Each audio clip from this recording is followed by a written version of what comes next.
Hi viewers, welcome to my YouTube channel DNA classes Udhampur Y Khan sir. हमारी ये first video है नैब तहसीलदार exam पर, और हमने जो है ये स्टार्ट करा है अपने ट्यूशन सेंटर डीएनए क्लासेस में कोर्स उर्दू का, जो ऑप्शनल सब्जेक्ट है डीएनए और आपको क्वालिफाइंग नेचर है। तो हमारी ये कोशिश रहेगी कि हम अपने इंस्टीट्यूट के अंदर ऑफलाइन बैच और ऑनलाइन यूट्यूब के ऊपर आपको जो है 3 से 4 महीने के अंदर अंदर जो है उन बच्चों को भी प्रिपेयर कराया जाए जिन्होंने स्टार्टिंग से उर्दू पढ़ी नहीं है। तो हमारी ये कोशिश रहेगी कि डेली आपको 3 से 4 वीडियो प्रोवाइड कराई जाए, जिसमें आपको बेसिक से लेकर हायर तक पहुंचाया जाए। इसका जो पेपर का जो पैटर्न है, इसमें आपको जो कम्प्रीहेंशन पार्ट है, जिसमें आपको एमसीक्यू ढूंढना पड़ेगा पैराग्राफ पढ़ के, उसके बाद आपको ट्रांसलेट करना आना चाहिए, जिसमें आपको जेंडर का या सिंगुलर प्लूरल का या फिर वोकैबुलरी आपकी स्ट्रांग होनी चाहिए। इससे आप क्या कर सकते हो कि डेली आप 10 से 12 जो 12 वर्ड्स हैं वो डेली आप राइट डाउन करें, थोड़ी प्रैक्टिस करें, पैराग्राफ लिखें और साथ साथ में जो है वर्ड मीनिंग करें। और आपका जो फर्स्ट स्टेप है डे 1 का आज हमारा वो स्टेप है कि हम आपको बेसिक, जैसे हिंदी का बच्चा अ से अनार करता है, वैसे ही उर्दू में आपका बेसिक जो स्टार्ट होता है वो होता है आपका अलिफ से, ए से, है ना। इंग्लिश में ए है और अलिफ जो है उर्दू में अलिफ साउंड जो देता है ना वो देता है ए की, और जो बे है जैसे बी जो है वो बे की साउंड देता है, बी ए वाई बे। बे उर्दू में लिखा जाता है ऐसे, बे लिखा जाता है आपका इस तरह से। और सी जो है आपकी साउंड देता है, 2 साउंडें हैं सी की, एक तो की है एक सो की है। और उर्दू में जो लिखा जाता है आपका को ऐसे, कीफ इसको बोलते हैं, अलिफ बे, और ये कीफ है साउंड जो होती है इसकी ये होती है को की, प्रोनाउंस जो करते हैं उसको। ई जो है आपका जो साउंड देता है वो दाल की देता है, दाल, ये दाल नहीं है दाल, दाल की साउंड देता है डी, दो की साउंड, दाल की साउंड। ई जो है आपकी आई की साउंड भी देता है और ई की साउंड भी देता है, जिसको हम बोलते हैं छोटी ई, छोटी ई, एस मत समझो उसको, छोटी ई। और लास्ट में जो एफ है हमारा फे, एफ की जो साउंड है वो फे की साउंड आती है इस तरह से। कुछ वर्ड्स मैंने लिखे हैं ए के ऊपर, जैसे ए मैं बोल सकता हूँ अनार। अगर मैं इसको उर्दू में लिखूं, अगर मैं इसको उर्दू में लिखूंगा तो मैं लिखूंगा जैसे अलिफ नून अलिफ और रे, अनार।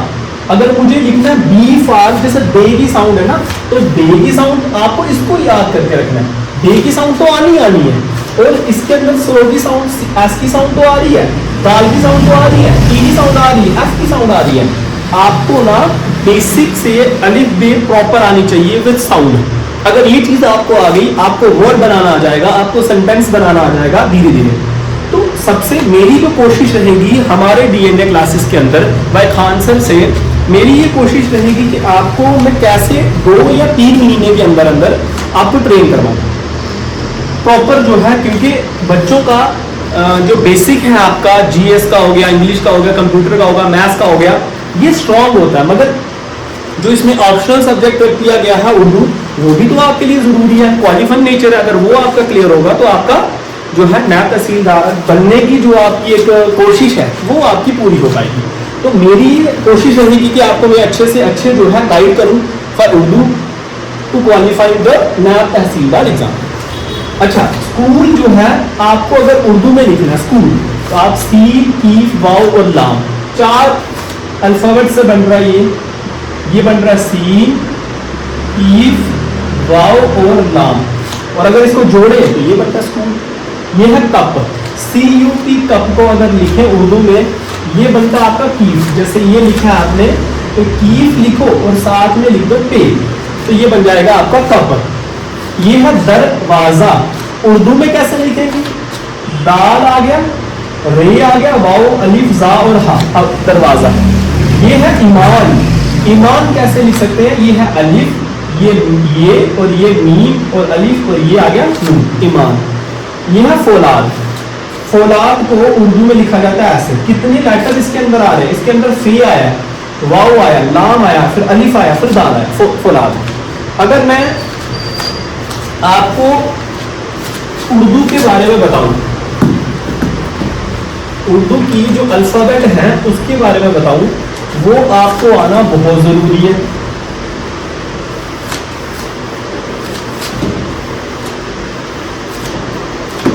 अगर मैं अल्फाबेट के बारे में बात करूं तो अलिफ, फिर बे, पे, ते, से, ये फर्स्ट लाइन है आपकी रो की। अलिफ, बे, पे, से। फिर आती है जीम, के, थे।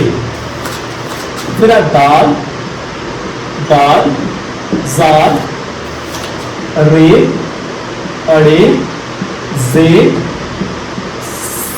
से।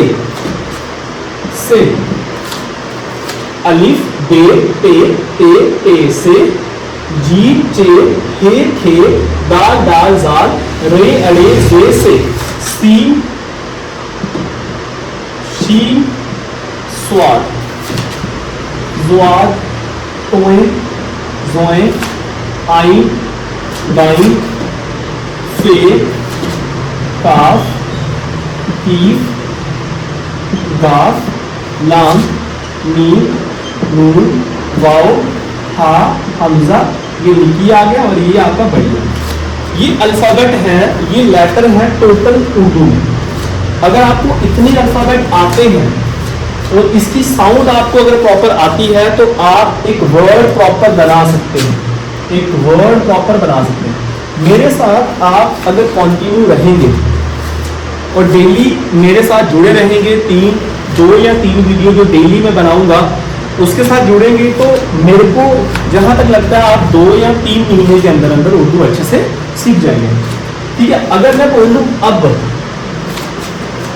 तो इन 2 वर्ड को मिलाकर मेरा बनता है अब।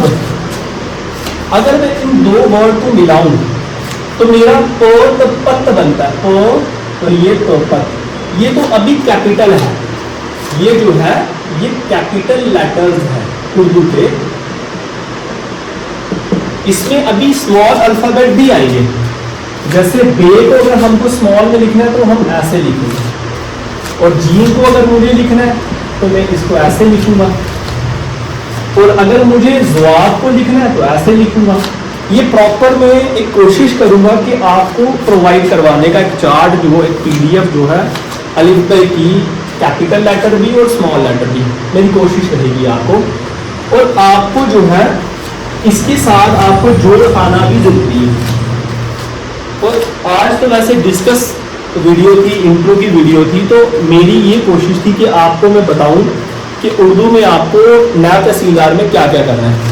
स्टेप 1 तो मैंने आपको बता दिया कि आपको अल्फ़ाबेट जो है वो करना बहुत ज़रूरी है। अल्फ़ाबेट की जो साउंड है प्रोनाउंस कैसे करते हैं वो आपको पता होना चाहिए। स्टेप 2 जो था वो ये था कि आपको कुछ वर्ड्स डेली 3 to 4 वर्ड्स हो गया, ये 10 to 15 अपनी कैपेबिलिटी के ऊपर है। 10 to 15 वर्ड्स जो रेवेन्यू के रिकॉर्डिंग है या वोकैबुलरी है उर्दू की, अगर मैं लिखूं तो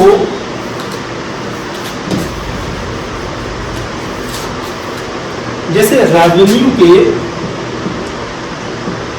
रिलेटेड कुछ वर्ड अगर मैं आपको बताऊं पढ़ के, जैसे हुकूमत, ते लिखा हुआ था, कीफ, वाओ, मीम और ते, हुकूमत। और अगर दूसरा वर्ड में लिखो तो आइन, दाल, अलिफ, लाम और ते, अदालत। तीसरा वर्ड अगर मैं लिखूं तहसील लिख सकते हैं, ते, ये इसके हे, तहत, स्वाद, ये और लाम। तहसील में लिख सकता हूं इसको ऐसे, ऐसे भी लिख सकते हैं, नहीं तो आप ऐसे कर लो, तहसील बन जाएगा आपका। और इसके बाद आपको डेली जो है 10 to 15 वर्ड्स जो है वो उर्दू के आपको करने हैं, डेली पढ़ने हैं। उसके बाद आपको क्या करना है, उसके बाद आपको सिनोनियम एंटोनियम करने हैं। उसके बाद आपको सिनोनियम एंटोनियम डेली कम से कम 10 to 15 वर्ड्स आपको डेली करने हैं। और उसके बाद अगर आपको और क्या करना है इसमें, अगर अपनी उर्दू को स्ट्रॉन्ग करने के लिए जेंडर पता होना चाहिए आपको, सिंगुलर और प्लूरल, क्योंकि आपका मेन जो है ना आपको क्वालिफाइंग करना है। आई थिंक अगर 10-10 मार्क्स का 40 मार्क्स का एग्जाम होगा तो क्वालिफाइंग के लिए आपको ईच टॉपिक में से, जैसे आपको एमसीक्यू आ रहा है 10 नंबर का, अगर कंप्रीहेंशन है तो उसमें से आपको 3 नंबर लाना जरूरी है, ज़्यादा से ज़्यादा 3 नंबर, ज़्यादा तो जितने भी लाओ कम से कम 3 नंबर 4 नंबर लाना जरूरी है। और अगर आपको इंग्लिश टू ट्रांसलेट करना है, उर्दू में लिखना है, वो भी आपका 10 नंबर का होगा, उसमें भी आपको कम से कम 3-4 नंबर लाना जरूरी है। ये नहीं है कि एक अपना टॉपिक स्ट्रॉन्ग कर लो और दूसरा आपका क्या हो जाएगा, डाउन हो जाएगा, वैसा भी नहीं चलेगा, ठीक है ना। और सिंगल प्लूरल आपका अच्छे डेली आप 4 to 5 करो, और उसके साथ क्या करो, डेली कम से कम कोशिश करो रीडिंग करने की, न्यूज़पेपर।